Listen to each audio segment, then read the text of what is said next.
कि यदि आम जनता लाचार है, यदि आम जनता बेबस है, यदि आम जनता गरीब है, तो इसका मतलब है कुछ लोग बहुत ज्यादा अमीर हैं, कुछ लोग बहुत ज्यादा अमीर हैं। ये भारत की सच्चाई है। क्योंकि मेरी बात सुने, अब देश के प्रधानमंत्री भी सुन रहे हैं, हम बड़ाई नहीं कर रहे हैं, चंदन क्यारी में लोकल भाषा में बात करके गए हैं, ये हिस्ट्री में पहली बार हुआ। से ताल्लुकात रखते हैं, उनसे हमारा कोई बैर नहीं है, लेकिन सवाल ये है कि अपने से कॉमरेड ए के राय है, कॉमरेड ए के राय, जिस शख्स ने अपने सांसद की सैलरी को भी राष्ट्रपति फंड में दे दिया, और आपने क्या किया? आपने आउटसोर्सिंग में कब्जा जमाया, आपने कोलियरी में अपना व्यापार बढ़ाया। तो कहीं ना कहीं आज जो कारण है लाचारी और बेबसी का, वो कहीं ना कहीं कुछ मुट्ठी भर लोग हैं जो यहाँ पे काबिज हैं और जनता नीचे है। इसलिए हम लोग एक बदलाव लेके आए हैं, हम लोग एक बदलाव लेकर आए हैं कि इस बार झारखंड की राजनीति को बदलेंगे। और यकीन मानिए, झारखंड की राजनीति में बदलाव दिख रहा है। यदि बदलाव नहीं दिखता, झारखंड की राजनीति में बदलाव नहीं दिखता, तो यकीन मानिए आज राजनीति को इतना हाई प्रोफाइल बनाया गया है, आज राजनीति को इतना खर्चीला बनाया गया है, इस दौर में जयराम महतो जैसा एक साधारण लड़का टिक नहीं पाता। तो कहीं ना कहीं झारखंड बदलाव के लिए तैयार है। और मैं तमाम झारखंड वासियों से यही कहना चाहूंगा कि आज जो जयराम आया है, अपने साथ कोई पैगाम लेके आया है।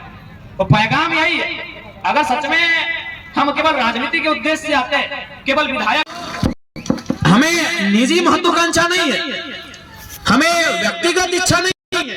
मैं अगर आज आया हूं तो मैं इसलिए आया हूं कि 24 वर्षों से झारखंड के लोगों का जो स्वाभिमान कुचला गया था, आज आप सरकारी दफ्तर चले जाए, किसी मैनेजमेंट पदाधिकारी के दफ्तर में चले, आज इन्हीं सरजमियों में जब आंदोलन का दौर था, अनगिनत नाम है, अनगिनत किस्से हैं, चाहे वो सुरेश महतो की कहानी रहे तथा अन्य जितने भी आंदोलनकारी इसी क्षेत्र में, उनकी मूर्तियां चौक चौराहा में आपको मिल जाएंगी। वो आंदोलन का दौर था, वो आंदोलन के किस्से थे कि हमने कितने संघर्ष के बाद ये राज्य लिया, हमने शहादतों के बाद इस राज्य को लिया, हमने बलिदान देने के बाद इस राज्य को लिया।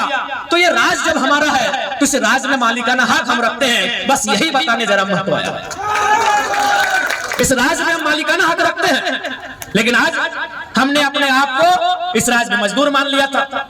आज हम लाल बाबू जैसे लोगों के चरणों में जाते हैं, कुछ रुपयों की, कुछ नौकरियों की मांग करते हैं। ये राज्य हमारा है।